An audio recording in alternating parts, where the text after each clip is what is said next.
नमस्कार प्यारे साथियों। आशा करता हूं कि आप सभी स्वस्थ होंगे, मस्त होंगे और अपनी पढ़ाई अच्छे से कर रहे होंगे। तो साथियों, अपन सभी को पता है कि 20 सितंबर 2026 को पीएसआई एग्ज़ाम 2021 दोबारा से होने वाला है। तो इसमें जो भी विद्यार्थी तैयारी कर रहे हैं वो इन 4 महीनों का बेहतर तरीके से कैसे उपयोग करें, उसको लेकर आज हम एक छोटी सी चर्चा करने वाले हैं। तो आप सभी अच्छे से अपनी पढ़ाई कीजिए। तो मैं आपको बताऊं साथियों कि इस एग्ज़ाम में हम सभी को पता है कि जीके जीएस और हिंदी, इसके 2 पेपर होते हैं। पहला जीके जीएस का और दूसरा हिंदी का। जीके का पेपर 200 मार्क्स का होता है और हिंदी का पेपर भी 200 मार्क्स का होता है। क्योंकि हम सभी को पता है कि इसमें 2 सब्जेक्ट होते हैं, इसलिए विद्यार्थी के लिए अपने जो पूरी दिनचर्या है उसमें इन सब्जेक्ट्स को हैंडल कर पाना थोड़ा मुश्किल होता है। कभी वो हिंदी को ज़्यादा वेटेज दे देता है तो कभी जीके को ज़्यादा वेटेज दे देता है। हम सभी को पता है कि ये दोनों पेपर हमारे लिए बहुत ज़्यादा क्रूशियल है। जहाँ पे जीके जीएस का पेपर 40% या 36% लाने के लिए आवश्यक है, दूसरी ओर वहीं हिंदी का पेपर आपको मेरिट में ले जाने के लिए बहुत ज़्यादा आवश्यक है। तो आज हम इस बात पे चर्चा करेंगे कि इन दोनों पेपर को अपन कैसे पढ़ें जिससे अपन आसानी से एग्जाम में दोनों पेपर में अच्छे अंक ला सके। इन दोनों पेपर को डेली अपन कैसे मैनेज करें, कितने घंटे कौन से पेपर को दे और कितने घंटे कौन से पेपर को दे, ताकि अपन दोनों पेपर में अच्छे स्कोर कर सके। तो इसलिए और उससे हम वो 40% वाला क्राइटेरिया पार कर दें और 36% वाला क्राइटेरिया पार करके हिंदी में अच्छा एक स्कोर कर सके, एक सम्मानजनक स्कोर कर सके, जो हमें औरों से कंपटीशन में बहुत आगे लेके जाएगा। तो साथियों, अपन बात करते हैं कि अपने पास पीएसआई में 2 है, एक तो जीके जीएस का पेपर, एक हिंदी का पेपर। अपन अगर जीके जीएस के पेपर को देखें तो हमें मोटा मोटी ये बात समझ में आती है कि जीके जीएस के पेपर में एक तो थ्योरी वाला पोर्शन है पूरा, जिसमें कई सब्जेक्ट रहे, जैसे इंडिया की जियोग्राफी, राजस्थान की जियोग्राफी, हिस्ट्री, दोनों भारत की और राजस्थान की, इकोनॉमिक्स आ गई उसमें और इकोनॉमिक सर्वे आ गया, और पॉलिटी, जैसे ये से कई सब्जेक्ट इसमें शामिल होंगे, करंट अफेयर और कई प्रकार के कानून। तो और दूसरा इसमें पोर्शन आ गया अपना मैथ रीजनिंग का। कौन सा आ गया? मैथ रीजनिंग का।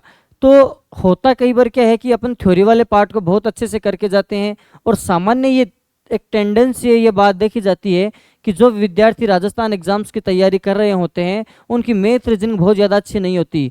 तो वो क्या करते हैं कि मैथ रीजनिंग वाले पोर्शन को स्किप कर देते हैं और थ्योरी वाले पार्ट को अच्छे से रट के जाते हैं। पर अब अपन सभी को पता है कि आरपीसी वर्तमान में जैसे प्रश्न पूछ रहे हैं, अभी जैसे प्रश्न पूछ रहे हैं, तो उससे थ्योरी वाले पोर्शन से प्रश्न को सही कर पाना बहुत ज़्यादा मुश्किल हो जाता है कि अपन जितना थ्योरी वाले पार्ट में आउटपुट देते हैं हमें उतना उसमें इनपुट नहीं मिलता। तो क्या है कि जो विद्यार्थी मैथ रीजनिंग वाले टॉपिक को छोड़ के जाते हैं, सिर्फ थ्योरी वाले टॉपिक के भरोसे जाते हैं, तो वहाँ पे पेपर जब उनसे अच्छे से होता नहीं है तो फिर उन्हें 36% वाला जो क्राइटेरिया है वो पास करने में बहुत ज़्यादा दिक्कत आती है। मेरे पास ऐसे अनेक एग्जाम्पल्स हैं जिनकी मैथ रीजनिंग जिन विद्यार्थियों की अच्छी थी उन्हें 36% तो छोड़ो, वो हिंदी में 100, ये जीके वाले पेपर में 120 नंबर भी उनके आ रहे हैं। क्यों? क्योंकि उनकी मैथ रीजनिंग अच्छी थी, मैथ रीजनिंग में उनका एक भी सवाल गलत नहीं हुआ, तो उनके नंबर बन रहे हैं कि अगर 10 प्रश्न आ रहे हैं तो 20 नंबर सीधे सीधे औरों से आगे लेके जा रहे हैं। क्योंकि अपन को पता है कि 36% वाला जो क्राइटेरिया 72 नंबर वाला, तो उसके इर्द गिर्द कम से कम 20 से 25 हज़ार स्टूडेंट्स रहते हैं, जो कि नॉर्मलाइजेशन होने पे या एक आधा प्रश्न डिलीट होने से या सही होने से, आंसर की चेंज होने से इधर से उधर हो जाते हैं। तो मैं बता रहा हूँ कि अगर आपको जीके जीएस वाला पोर्शन आपको अच्छा करना है, जीके जीएस वाले पोर्शन में आपको बहुत अच्छे से करना है, तो क्या करेंगे, थ्योरी वाला पोर्शन के साथ साथ डेली अपन को मैथ रीजनिंग किसी भी हाल में पढ़नी है। चाहे आप किसी यूट्यूब वीडियो से पढ़ो, चाहे आप धुरीना के प्लेटफॉर्म से पढ़ो, या और अगर आपको कोई भी प्लेटफॉर्म अच्छा लगता है आप वहाँ से पढ़ो, या किसी बुक से पढ़ो, किसी एमसीक्यू से पढ़ो, किसी टास्क सीरीज से पढ़ो, पर मैथ रीजनिंग आपको किसी भी हालत में छोड़ के नहीं जानी है। अगर आप मैथ रीजनिंग छोड़ के जा रहे हो, मैथ रीजनिंग नहीं पढ़ के जा रहे हो, तो इसका मतलब है कि आप कंपटीशन से पहले ही बहुत पीछे हो चुके हो औरों से। जहाँ पे एक एक अंक में हजार लोग हैं, वहाँ पे आप 20 नंबर का पोर्शन अगर छोड़ के जा रहे हो, तो मुझे लगता है कि अपन को ख्याली पुलाव नहीं पकाने चाहिए कि हमारा सिलेक्शन होगा। तो थ्योरी के पोर्शन के साथ साथ दूसरा इंपॉर्टेंट पोर्शन है मैथ रीजनिंग। तो मैथ रीजनिंग को किसी भी हालत में आपको नहीं छोड़ के जाना है। फिर अपन दूसरा पोर्शन पे बात करते हैं अपनी हिंदी वाले पे। किस पे बात करते हैं? हिंदी वाले पोर्शन पे। हिंदी वाले पोर्शन में प्यारे साथियों क्या है कि जब अपन हिंदी के जो पेपर है, जो हिंदी का जो अपना सिलेबस है, सॉरी, उस सिलेबस को अपन अच्छे से विस्तृत तरीके से अगर अपन देखें तो हमें यह समझ में आता है कि हिंदी वाले पोर्शन में कुछ एक टॉपिक तो ऐसे हैं जो अपन खुद अपने स्तर पर कर सकते हैं। उनमें हमें किसी प्रकार के अध्यापक की हालांकि आवश्यकता होती है, एक टीचर की आवश्यकता होती है, गाइड की आवश्यकता होती है, परंतु उतनी आवश्यकता नहीं है जितनी अपन समझ रहे हैं। अब मैं जैसे बताऊं पारिभाषिक शब्दावली का जो टॉपिक है, पारिभाषिक शब्दावली आप खुद भी कर सकते हैं। डेली के ऐसे नियम बना लिया 3 दोस्तों ने मिलके कि हम डेली की 20 पारिभाषिक शब्दावली या ए अल्फाबेट से जो भी पारिभाषिक शब्दावली है उसको याद करेंगे। तो इसे पारिभाषिक शब्दावली आप खुद याद कर सकते हो। तो ऐसे कुछ हमारे पास रटने वाले टॉपिक है जिनमें आपको किसी भी टीचर की आवश्यकता कम से कम होती है, उसमें आप खुद भी कर सकते हो जहां तक पॉसिबल है। और फिलहाल का जो ट्रेंड है वो यही बता रहा है कि इन टॉपिक से प्रश्न इतने आ रहे हैं कि आधा पोर्शन हिंदी का 200 में से 100 नंबर का पोर्शन ये रटने वाले टॉपिक कवर कर रहे हैं। इनमें कौन कौन से टॉपिक है? देखो, हिंदी को अपन ने 2 भागों में डिवाइड किया। एक तो व्याकरण वाले टॉपिक, वो टॉपिक जिनमें संधि है, समास है, उपसर्ग, प्रत्यय, संज्ञा, सर्वनाम, परसर्ग, ये जितने भी टॉपिक हैं, वाक्य शुद्धि है, वाक्य रचना है और विराम चिन्हों का प्रयोग है, ऐसे कई टॉपिक है वो किस में आते हैं? व्याकरण वाले में। हाँ, इसके लिए हमें आवश्यक है कि हम किसी टीचर से पढ़े और धुरीनाथ प्लेटफॉर्म पे अभी सुभाष चरण सर का ये कोर्स भी आ रहा है, तो आप वहाँ अच्छे से पढ़ सकते हैं। वहाँ पे आपको पूरा 1 स्टॉप सॉल्यूशन मिलेगा। तो जो ये व्याकरण वाला टॉपिक है पूरा, एक तो ये हो गया। दूसरा वो टॉपिक अपन ने डिवाइड किया कि रटने वाले टॉपिक, वो टॉपिक जो हम खुद भी घर बैठ के किसी किताब से या और कहीं से कर सकते हैं। टीचर तो अपने स्तर पे करवाएंगे, वो तो उनका तो काम है, हमारा तो काम क्या है कि करवाना है, कैसे न कैसे आपको करवाएंगे। परंतु आपका दायित्व क्या है कि हम पहले से ही उन टॉपिकों को अच्छे से डेली के डेली करते चले जाएं, ताकि एग्जाम के टाइम पर एक साथ हमारे 6-5 टॉपिक एक साथ कंप्लीट होंगे जब अपना हिंदी का कोर्स पूरा होगा। तो मैं बता रहा हूँ कि अपन ने कोर्स को जैसे हिंदी को 2 भागों में डिवाइड किया। एक तो व्याकरण वाला टॉपिक और दूसरा कौन सा हो गया? रटने वाले टॉपिक। रटने वाले टॉपिक कौन से? जैसे पारिभाषिक शब्दावली। मैं आपको बताऊं कि पारिभाषिक शब्दावली से 10 प्रश्न आ रहे हैं। एग्जाम में कितने प्रश्न आ रहे हैं? 10 प्रश्न आ रहे हैं। 10 प्रश्नों का मतलब हो गया 20 अंक के प्रश्न आपको एग्जाम में मिलेंगे। 20 अंक, जहां पे पूरी मैथ रीजनिंग एक सब्जेक्ट से में 20 अंक के प्रश्न आते हैं, वहां सिर्फ पारिभाषिक शब्दावली आपको 20 अंक देखे जा रही है। आप आर्ट एंड कल्चर, राजस्थान की हिस्ट्री पूरी पढ़ते हो तो 20 अंक के पोर्शन उसमें नहीं मिलेगा, पर सिर्फ पारिभाषिक शब्दावली आपको कितने अंक देके जाएगी? 20 अंक देके जाएगी। दूसरा लोकोक्ति एवं मुहावरे, तो मुहावरे एवं लोकोक्ति वाले टॉपिक से 20 अंक के प्रश्न आ रहे हैं और बहुत ज़्यादा है भी नहीं। आप वो मोटी किताब लेके अगर पढ़ने बैठो तो उससे तो होगा नहीं, क्योंकि 4 महीनों का आपके पास टाइम है, तो टाइम भी कम है और बहुत प्रिसाइज हो के आपको पढ़ना है, तो इसलिए कंटेंट बहुत ज़्यादा मत रखना। लोकोक्ति मुहावरे 2 या 3 किताबों में से देख लो, एक किताब में लगभग आपको मिल जाएंगे। जो नहीं आ रहे हैं उसको हाईलाइटर से हाईलाइट कर लो। दूसरी बुक को लेंगे आप तो उसमें भी ऐसे होंगे कि 70% तो वो के वो हैं, 30% कोई चेंज मिलेंगे, उनको आप हाईलाइटर से हाईलाइट कर लो। फिर तीसरी बुक लेंगे, उसमें कोई 10% अलग मिलेंगे, उन्हें भी आप हाईलाइटर से हाईलाइट कर लो। तो लास्ट में आपके पास सिर्फ मुझे लगता है 201 ऐसे लोकोक्ति मुहावरे बचेंगे जो आपको याद करने में दिक्कत हो रही है। तो बार बार अगर आप उनका रिविजन करोगे तो वो आपके तैयार हो जाएंगे। तीसरा टॉपिक हमारे पास आता है पर्यायवाची और विलोम शब्द। तो पर्यायवाची विलोम शब्द का तो सीधा है कि विलोम शब्द का तो सभी बता देते थे, दिन का रात होता है, तृष्णा वितृष्णा, रूप विद्रूप, ऐसे कई जैसे सीधे सीधे हैं, पुरुष प्रकृति। तो ये विलोम शब्द तो आप बहुत अच्छे से इजीली याद कर सकते हो। पर जो पर्यायवाची है इसके लिए आपको अपने एक मित्र की आवश्यकता होगी, एक सखा की आवश्यकता होगी, जो साथ में आपके तैयारी कर रहे हैं, जो आपके बेचमेट है, क्लासमेट है, जो रूममेट हो सकते हैं, लाइब्रेरी मेट, जो भी है। 2 लोगों का ग्रुप बना लो कि आज 10 पर्यायवाची अपन इस पे याद करेंगे, तो 10 पर्यायवाची याद कर लिए। फिर एक दूसरे से आप पूछो कि बताओ मनोज किसका पर्यायवाची है, मदन किसका पर्यायवाची है।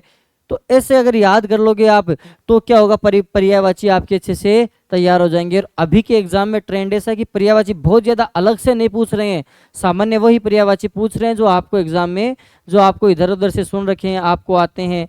तो ये आपको पता होना चाहिए। पर्यायवाची को आप ऐसे अच्छे से कर सकते हो कि 2 लोगों का 3 लोगों का ग्रुप बना लिया, डेली के नियम बना लिए कि 10 पर्यायवाची हम डेली के याद करेंगे, तो वो किसी हालत में आपको याद करने हैं। तो ये हो गया। और 5वां हो गया तत्सम तद्भव। तो तत्सम तद्भव वाला जो टॉपिक है वो वैसे तो बेसिकली समझने वाला टॉपिक है। वैसे तो हमको पता होना चाहिए कि तत्सम को इसमें ढह का ड बनता है, इसका आर इसका ये बनता है, क्षय का क बनता है, क्या बनता है। तो वैसे तो इसके कुछ नियम है, परंतु फिर भी आप इसमें क्या अच्छे से कर सकते हो कि इसके भी याद करने ही रहते हैं, इसमें भी लगभग लगभग आपको क्या करने पड़ते हैं, याद करने पड़ते हैं। जैसे अवगुंठन का हो गया, इसका क्या होगा, तो ये सब चीज़ें आपको क्या याद करनी पड़ती है, तत्सम तद्भव वाले टॉपिक में याद करनी पड़ती है। तो कुछ ऐसे टॉपिक हैं जो आपको रटने वाले हैं, वो क्या है, रटने वाले टॉपिक। अगर आप रटने वाले टॉपिक को खुद के स्तर पर करते हो तो धीरे धीरे आप देखोगे कि आपके औरों से हिंदी में बहुत ज़्यादा आगे चले जाओगे। तो अपने पास बात, हमें मुख्य मुख्य बात, मोटा मोटी बात अपन को ये समझ में आई कि हमारे पास अगर पूरे सब्जेक्ट को अपन डिवाइड करें तो अच्छे अंक लाने के लिए हम पूरे जो दोनों पेपर उनको देखें तो हमें समझ में आया। जीके वाला पेपर है, उसके दो पोर्शन है, एक तो हिंदी का, एक तो सॉरी मैथ रीजनिंग का, और दूसरा होगा थ्योरी वाला पोर्शन है। और इधर हिंदी को अगर दो भागों में डिवाइड कर लो, जो आपके पास सिलेबस पड़ा उसको दो भागों में लिख लो, एक तो समझने वाले टॉपिक, एक रटने वाले टॉपिक। रटने वाले टॉपिक को आपको डेली का थोड़ा थोड़ा पढ़ना है, और समझने वाला आप किसी टीचर से, किसी बुक से समझ रहे हो, वो आप कर ही लोगे। तो अपन हिंदी को ऐसे करते हैं। तो अपन, अब आपका डेली का रूटीन क्या रहना चाहिए 4 महीनों का, जो ये 4 महीने आपको जो है समय मिला है, ये समय ना तो बहुत ज़्यादा है ना बहुत कम है, इतना पर्याप्त समय है कि हल्का सा आप पे दबाव रहेगा पढ़ते टाइम पे, और वो दबाव आपको डेली प्रेरित करेगा, आपको प्रेरणा देगा नेक्स्ट डे और अच्छा करने के लिए, और दबाव में ही विद्यार्थी पढ़ता है। अगर आपको ये आरपीसी 1 साल का समय दे देती तो मुझे पता है कि कई विद्यार्थी अपना सीईटी की ओर मोड़ चुके होते, कई अपना वीडियो की ओर मोड़ चुके होते, और कई अपना और कुछ काम करते। तो आरपीसी ने 4 महीनों का ही एकदम पर्याप्त समय दिया, जो कि बहुत सही समय मैं मानता हूँ कि 4 महीने ना तो कम है ना बहुत ज़्यादा, एकदम एवरेज टाइम है। उसमें अभ्यर्थी पर थोड़ा दबाव रहता है और उससे उसकी पढ़ाई अच्छी होती है। तो अब आपका डेली रूटीन कैसा रहना चाहिए, आपको डेली क्या क्या चीज़ें कैसे कैसे पढ़नी चाहिए, उस पर बात करते हैं। अगर आप इस डेली रूटीन को डेली फॉलो करते हो एकदम अनुशासनात्मक तरीके से, एकदम दृढ़ निश्चय होके, तो आपके बहुत अच्छे नंबर आने के चांस औरों से बहुत ज़्यादा बढ़ जाते हैं। तो अपना डेली रूटीन पे अपन बात करें तो देखिए, अपन को पता है कि जीके जीएस में एक तो सबसे पहले सब्जेक्ट हो गई। सब्जेक्ट में आप बहुत ज़्यादा सब्जेक्ट मत उठाओ, बहुत ज़्यादा सब्जेक्ट मत उठाओ, आपको याद बिल्कुल भी नहीं रहने वाली है। एक सब्जेक्ट आपने जो भी उठाई उस सब्जेक्ट को अच्छे से पढ़ो। हाँ, ये ज़रूर हो सकता है कि जब आप ये सब्जेक्ट पढ़ रहे हो, कौन सी, ये वाली जब सब्जेक्ट आप मेन सब्जेक्ट जब आप पढ़ रहे हो, तो आप इसमें इसके साथ साथ जो सबसे इम्पोर्टेंट चीज़, दो चीज़ होती है, करंट अफेयर। हमेशा करंट अफेयर की एक मैगजीन उठाओ, 1 या 2 दिन रखो कि 2 दिन में करंट अफेयर की मैगजीन पूरी करूंगा मैं अच्छे से। तो करंट अफेयर की आपकी मैगजीन या करंट अफेयर जहां से पढ़ रहे हो, आप उसको अच्छे से कीजिए। करंट अफेयर से प्रश्न आने की संभावना ज़्यादा रहती है। तो अगर सब्जेक्ट को भी हम 2 भागों में, 3 भागों में डिवाइड करते हैं तो हमें समझ में आता है कि एक तो मेन सब्जेक्ट हो गई, एक तो कौन सा आ गया, मेन सब्जेक्ट, एक तो अपने पास मेन सब्जेक्ट हो गया। दूसरा जो हमारे जी का जंजाल है, इकोनॉमिक सर्वे, कौन सा है, इकोनॉमिक सर्वे। दूसरा कौन सा है, इकोनॉमिक सर्वे। और तीसरा सबसे जो मुख्य है, वो इस एग्जाम में हमें पता चला, वो क्या है, करंट अफेयर। वो क्या है, करंट अफेयर। इकोनॉमिक और करंट अफेयर से प्रश्नों की संख्या अभी भी बहुत ज़्यादा आती है। ये जो एग्ज़ाम था, ये जो 6 अप्रैल 5 अप्रैल को जो एग्ज़ाम हुआ था, उससे हमें ये बात समझ में आई, अगर आप सिर्फ सब्जेक्ट पढ़ के जा रहे हो तो आपके प्रश्न बहुत ज़्यादा सही होने की संभावना कम है। करंट अफेयर, इकोनॉमिक सर्वे से प्रश्न आ रहे हैं, और इकोनॉमिक सर्वे भी जो गवर्नमेंट का जो ऑथेंटिक है वहाँ से प्रश्न आ रहे हैं। लोग क्या करें, इकोनॉमिक सर्वे में कई सारी चीज़ें, योजना वगैरह ये चीज़ें जोड़ देते हैं, तो इकोनॉमिक सर्वे हो जाता है इतना बड़ा। तो आपको अगर गवर्नमेंट वाला इकोनॉमिक सर्वे आपको पढ़ के जाओगे तो आपको एक तो सबसे पहली बात वो कंटेंट कम है, और दूसरी बात याद अच्छे से रहेगा, और तीसरी बात आपका ऑथेंटिक आपके पास सोर्स होगा। कई बार क्या होता है, जब किताब निकलती है तो किसी भी किताब में क्या होता है, थोड़ा बहुत एरर हो सकता है, एरर उसमें संभावना होती है, परंतु इसमें कोई एरर की संभावना नहीं है। तो आप सब्जेक्ट को भी मैं बता रहा हूँ कि आप 3 भागों में डिवाइड कर सकते हो, अगर आप 15 घंटे दिन के निकाल सकते हो तब। पर सामान्य क्या होता है कि स्टूडेंट 10-12 घंटे मैक्सिमम होता है, उसके बाद तो वो है कि बिना मतलब में शरीर पे जोर देना ही हो गया। तो अगर 10-12 घंटे आप रिलीजियसली फॉलो कर रहे हो, अच्छे से फॉलो कर रहे हो, तो इस एग्ज़ाम को टारगेट करने से, इस एग्ज़ाम में अच्छे नंबर लाने से आपको कोई नहीं रोक सकता। तो मैं बता रहा हूँ आपको कि सबसे पहले अपन सब्जेक्ट की बात करें तो सब्जेक्ट में एक तो हो गया मैथ, मेन सब्जेक्ट का पोर्शन, दूसरा हो गया इकोनॉमिक सर्वे का पोर्शन, और तीसरा कौन सा हो गया, करंट अफेयर का पोर्शन। तीसरा कौन सा है, करंट अफेयर का पोर्शन। आप इसको ऐसे भी डिवाइड कर सकते हो। दूसरा इसमें एक ये होता है कि अपन ऐसा डिवाइड कर सकते हैं, हम करंट अफेयर को भी एक सब्जेक्ट मानेंगे कि भाई मैं तो करंट अफेयर को एक सब्जेक्ट मानूंगा, और करंट अफेयर जो एक महीना लास्ट का बचेगा, उसमें 10 दिन करंट अफेयर ही पढ़ूंगा, पूरे सिर्फ करंट अफेयर और करंट अफेयर पढ़ूंगा, तो उस टाइम पे करंट अफेयर कर सकते हो। आप पे डिपेंड करता है, आपको जैसी सहूलियत है वैसी आपको करना है। और मेरा तो व्यक्तिगत खुद का मानना ये है कि हो सकता है कि सभी का अलग अलग सोच है, मेरा व्यक्तिगत ये करंट अफेयर अगर एग्जाम के टाइम पे पढ़ते हैं तो वो एग्जाम के टाइम पे याद होता है, बशर्ते इतना पास नहीं होना चाहिए एग्जाम के कि हमारे हाथ पैर फूलने लगे, हम याद ही नहीं कर पा रहे एग्जाम के। मतलब 20-25 एक महीने पहले से आपको करंट अफेयर को अच्छे से देना शुरू कर देना चाहिए। और अगर आप किसी टेस्ट सीरीज या किसी टास्क सीरीज से जुड़ रहे हो तो उसमें तो वो करंट अफेयर पूछते ही आपको हमेशा 7 दिनों से, जिस संडे को जो टेस्ट लगता है उसमें। तो मैं आपको बता रहा हूँ कि आप मेन सब्जेक्ट को भी ऐसे डिवाइड कर सकते हो, और जैसे मैंने 5 घंटे एक एवरेज लिखा है तो आप यहाँ पे 6 घंटे मेन सब्जेक्ट को दे सकते हो। दूसरा मैंने लिखा है मैथ रीजनिंग। दुनिया में सूरज पूर्व से पश्चिम उदय होना स्टार्ट हो जाए, नदियों का जल इधर अगर हिमालय से प्रवाह हो रहा है तो अगर इधर से शुरू हो जाए मैदानों से हिमालय की तरफ, परंतु कुछ भी हो जाए आपको डेली के मैथ रीजनिंग आपको एक टॉपिक करना है। मैथ रीजनिंग को अलग अलग मत समझो, मैथ रीजनिंग को एक सब्जेक्ट समझो। मैथ का एक टॉपिक किया, जब पूरा हो जाए उसके कम से कम 50 से 100 प्रश्न निकालो, कहीं भी मिल जाएंगे आपको, दुनिया में इतनी चीज़ें किताबें पढ़ी हैं। मैथ रीजनिंग का एक टॉपिक आपने कवर कर लिया, एक टॉपिक कवर करने के बाद में रीजनिंग का एक करो, उसके बाद में वापस मैथ का एक करो, उसके बाद में रीजनिंग का एक करो। शुरू में आपको जोर आएगा, शुरू में आपको लगेगा क्या कर रहे हैं यार, ये कोई मतलब ही नहीं है, न मज़ा भी नहीं आ रहा, पर मैथ रीजनिंग आपको औरों से बहुत आगे लेके जाएगी। और अगर आप मैथ रीजनिंग को छोड़ के जाओगे तो मैं आपको बता रहा हूँ कि एग्ज़ाम में आपके सेलेक्ट होने के, एग्ज़ाम में सिलेक्शन के चांस यहाँ था ना, जितने यहाँ चांस थे वो एकदम यहाँ आ जाएंगे, एकदम एकदम आप आकाश से धरती पे आ जाओगे। तो मेरा मतलब है कि थाने विद्या माता की सौगन है, मैथ रीजनिंग थाना छोड़ कर को नहीं जाने कि भी हालत में मैथ रीजनिंग छोड़ रहा मजा जो मैथ रीजनिंग पढ़ कर ही जा जो। मैथ रीजनिंग के बिना जीके का पेपर में फाइट करना बहुत ज़्यादा मुश्किल हो चुकी है वर्तमान में।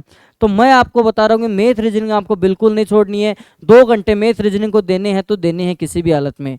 तो ये जीके का पोर्शन हो गया कि जीके में अपने पास 3 चीज़ें हो गई कि भाई अगर आप मेन सब्जेक्ट को थोड़ा टाइम दो, मैथ रीजनिंग को दो, ये जीके वाला पूरा पोर्शन हट गया। फिर आता है हिंदी वाला पोर्शन। तो हिंदी में मैंने आपको बताया कि आपके पास 2 चीज़ें हैं, एक तो आपके पास व्याकरण वाली चीज़ें हैं जिनमें संधि समास उपसर्ग प्रत्यय व्याकरण कोटिया प्रसर्ग लिंग वचन काल कारक ये सारी चीज़ें आती हैं। और दूसरा अपने पास कौन सा है, रटने वाले टॉपिक। तो रटने वाले जो टॉपिक है वो आप स्वतः अपने स्तर पर स्टार्ट कर सकते हो, अध्यापक आपको सारी चीज़ें कराएंगे, टीचर्स आपको सारी चीज़ें कराएंगे, परंतु आप भी अपने स्तर पर इनको क्या कर सकते हो, अच्छे से पढ़ना स्टार्ट कर सकते हो। जैसे मान लो आपने एक टॉपिक उठा, परिभाषिक शब्दावली के डेली के नियम बनाओ कि मेरे को 20 परिभाषिक शब्दावली याद करनी है, या ये नियम बनाओ कि भाई एक के ऊपर 100 परिभाषिक शब्दावली है तो 150 आज कर लूंगा, 50 कल कर लूंगा, तो ये एक ही परिभाषिक शब्दावली पूरी। अगले दिन बी की बनाओ कि बी पे 50 आज कर लूंगा और बी पे 50 कल कर लूंगा। अगर आपको लगता है कि धुरी ना इस यूट्यूब प्लेटफॉर्म पे भी हम परिभाषिक शब्दावली के बारे में पढ़ाएं आपको, हाँ, या यूट्यूब पे आगे परिभाषिक शब्दावली पढ़ा दें, तो आप कमेंट बॉक्स में बता सकते हो कि सर आप परिभाषिक शब्दावली हमें ऐसे पढ़ा दो कि हम भूल नहीं पाए एग्जाम में, किसी ट्रिक से आप हमें याद करवा दो ताकि हमें परिभाषिक शब्दावली अच्छे से याद रहे, तो हम आपको परिभाषिक शब्दावली करवा देंगे। क्योंकि मुझे पता है कि जो हमारे स्टूडेंट है वो लगभग हिंदी मीडियम के हैं और इंग्लिश से उनका क्या दूर दूर तक, कोसों दूर तक ही कोई लेना देना नहीं है। और इसमें समस्या ये है कि जो परिभाषिक शब्दावली है वो हिंदी में उनका जो अर्थ है वो इंग्लिश से थोड़ा सा टिपिकल है। इंग्लिश के तो फिर भी आपको समझ में आ जाएंगी, हिंदी के आपको समझ में नहीं आएंगी कि निस्तारण हो गया, किसी का निराकरण हो गया, किसी में उत्साधन हो गया, उत्साधन का मतलब कमी हो गई। तो ये कई शब्द किस में आएंगे, परिभाषिक शब्दावली में। तो परिभाषिक शब्दावली की विशेषता ये क्या है कि इसमें इंग्लिश तो ईजी है परिभाषिक शब्दावलियों की, इन्हें हिंदी इनकी बहुत ज़्यादा क्या है, कठिन है, तो अपन क्या याद नहीं रख पाते। तो अगर आप कहोगे तो हम आपको परिभाषिक शब्दावली अपने यूट्यूब चैनल पे करवा देंगे। तो ये परिभाषिक शब्द दिल्ली का नियम बना लिया कि आज ए की 50 करूंगा, कल 50 कर दूंगा, ए अलग हो गया, फिर बी कर लिया, फिर सी कर लिया, ऐसे आप परिभाषिक शब्दावली कर सकते हो, पहला बात। दूसरी बात, विलोम शब्द का डेली का नियम रखो कि आपने कोई भी बुक उठा रखी है कि उसका एक पेज इस साइड वाला विलोम शब्द का करूंगा। पर्यायवाची दिन के 20 पर्यायवाची करूंगा। लोकोक्ति मुहावरे 10 लोकोक्ति मुहावरे करूंगा। एक बार इतना कर लिया तो आपने 2 घंटा 2.5 घंटा इस वाले पोर्शन को दे दिया। किसको दे दिया, जैसे मान लो आपने 1.5 घंटे रटने वाले टॉपिक को दे दिए, इसको कितने दे दिए, मान लो आपने 1.5 घंटे दे दिए। कितने दे दिए? 1.5 घंटे। तो 2.5 घंटे आपके पास कौन सा टॉपिक रह गया? इस टॉपिक को आप कितने दे सकते हो? 2.5 घंटे। कितने दे सकते हो? 2.5 घंटे। तो आपके पास टोटल 4 घंटों में आप इस टॉपिक को बहुत अच्छे से कर सकते हो कि 1.5 घंटे तो अपन ने रटने वाले टॉपिक पे दे दिए कि भाई थोड़ी सी अपन ने परिभाषिक शब्दावली याद कर ली, थोड़ा सा विलोम शब्द याद कर लिया। अगर आपको ये ज़्यादा लगे तो रटने वाले टॉपिक में सिर्फ 2 टॉपिक डेली की उठा लो कि पहले 2 टॉपिक कंप्लीट हो जाएंगे। जैसे मान लो आपने एक तो परिभाषिक शब्दावली उठा ली, एक पर्यायवाची या विलोम शब्द में से कोई उठा लिया कि अपन डेली के ये पढ़ेंगे। ये पूरे होने के बाद अपन नेक्स्ट दूसरे टॉपिक पे चलेंगे। तो आप इस माध्यम से भी कर सकते हो। और सबसे लास्ट में सबसे इंपॉर्टेंट बात मैं आपको बता दूं इसमें कि सबसे ज़रूरी है, आपको कुछ भी करो या नहीं करो, PYQ बड़े बड़े अक्षरों में लिख लो, PYQ। तो PYQ आप किसी भी हालत में किसी भी सूरत में आपको नहीं छोड़ना है। खासकर हिंदी के तो नहीं छोड़ने हैं। हिंदी के जो रिसेंट के जो पेपर हुए थे अभी जो 5 अप्रैल को, और SI टेलीकॉम का जो पेपर लगा था, उसके ट्रेंड से अपन को ये बात पता चलती है कि हिंदी कोई अलग से नहीं आ रही, हिंदी उन्हीं प्रश्नों में आ रही है। अगर आप वो प्रश्न अच्छे से पढ़ के जा रहे हो, वो चीज़ें अच्छे से करके जा रहे हो, तो हिंदी का पेपर आपकी मुट्ठी में होगा। हिंदी का पेपर किस में होगा? आपकी मुट्ठी में होगा। तो मैं बता रहा हूँ आपको कि PYQ आपको बिल्कुल नहीं छोड़ के जाने हैं। और इसके अलावा जब आप टेस्ट सीरीज, आपको सबसे ज़्यादा महत्वपूर्ण है किसी भी कोचिंग की, आपको जो अच्छी लगे उसकी आप अगर टेस्ट सीरीज ले लो। अगर दूरिना प्लेटफॉर्म की तो आपको ले सकते हो, और अगर आपको ऐसा लगता है भाई नहीं मैं इसकी नहीं लूँगा, इससे तो मैं लेनी नहीं है, तो आप और किसी की भी ले सकते हो। पर MCQ, मेरा वो कहने का सामान्य मतलब ये है कि आपको MCQ करके ही जाने हैं। MCQ की आपको प्रैक्टिस करके जाने। हम हमारी दूरिना ऐप पे सुभाचारण सर है वो तो बिल्कुल करवा ही रहे हैं, वहाँ से तो आपको करना है। तो अगर फिर भी जैसे कई विद्यार्थी MCQ या टेस्ट सीरीज नहीं देते, तो उनके लिए मैं बता दूं इस पेपर में MCQ देना बहुत ज़्यादा आवश्यक है। इस पेपर में टेस्ट देना बहुत ज़्यादा आवश्यक है। अगर आप हिंदी की पेपर में टेस्ट नहीं दे रहे हो तो आप औरों से बहुत पीछे हो। इसके पीछे 3-4 रीज़न है। सबसे पहली बात मैंने क्या बताया आपको कि MCQ बहुत ज़्यादा आवश्यक है। दूसरी ये बात लिख लो। तो मैंने बताया कि MCQ देने के भाई फ़ायदे क्या होते हैं। पहली बात तो शब्द पढ़ते टाइम, हिंदी में पढ़ते टाइम प्रश्न को आपको 2 बार पढ़ना है। प्रश्न को कितनी बार पढ़ना है? 2 बार आप पढ़ना है। तो आपको क्या होगा कि प्रश्न पढ़ने की आपकी हैबिट बनेगी। आपको क्या होगा कि अगर टेस्ट दोगे तो परीक्षा में जो प्रश्न दिखेंगे वो अलग से नहीं दिखेंगे, और जो सिली मिस्टेक्स होनी थी हिंदी में खासकर, वो किस में हो जाएगी? टेस्ट सीरीज में हो जाएगी। तो आप उन सबको ध्यान में रखोगे। आप शुद्ध को अशुद्ध नहीं पढ़ोगे, अशुद्ध को शुद्ध नहीं पढ़ोगे, शुद्ध नहीं है, अशुद्ध नहीं है, इन सारी चीज़ों को आप अच्छे से समझ सकोगे। तो आप अगर ऐसा आपका डेली शेड्यूल बनाओगे तो आपकी जो परीक्षा में अंक है वो बहुत अच्छे आने की संभावना और अधिक बढ़ेगी, और आप सिलेक्शन के और अधिक आपके चांस बढ़ेंगे। तो आशा करते हैं कि आपने सभी अच्छे से आपकी तैयारी आप करो, अच्छे से पढ़ो, और अपने दिन का बहुत बेहतर तरीके से सदुपयोग करो। चाय की थड़ियों पे बैठ के इस टाइम पे गप आपको नहीं करनी चाहिए। चाय की थड़ियों पे बैठ के आपको जो पूरी दुनियादारी है उसकी चर्चा आपको बिल्कुल नहीं करनी चाहिए। आपको सिर्फ अपनी पढ़ाई पे फोकस करना चाहिए। और अखबार को कई व्यक्तियों की आदत होती है वो अखबार को पूरा ऐसे एकदम क्या वो घोट के पीना चाहते हैं। अखबार को कम से कम 1.5-2 घंटा लेते हैं। अगर आप PSI की एग्जाम दे रहे हो तो अखबार को तुम सरसरी दृष्टि से निगाहों से देख लो कि क्या चल रहा है। बाकी आप मैगजीन में चीज़ों को पढ़ लोगे, अखबार को सरसरी दृष्टि से देख लो। 1.5-2 घंटे अखबार में देने की भी आवश्यकता नहीं है, क्योंकि आपके पास टाइम बहुत ज़्यादा लिमिटेड है। तो आशा करता हूँ कि आपको मेरी सारी बात समझ में आई होगी। अगर आपको कोई भी रिगार्डिंग डाउट है इस वीडियो के रिगार्डिंग, या परीक्षा के कैसे तैयारी करें, और भी किसी चीज़ के रिगार्डिंग आपको डाउट है, तो आप कमेंट बॉक्स में बता सकते हैं। हम आपकी बात मैनेजमेंट तक पहुंचा देंगे। तब तक आप स्वस्थ रहिए, मस्त रहिए, अच्छे से अपनी तैयारी को समय दीजिए। धन्यवाद।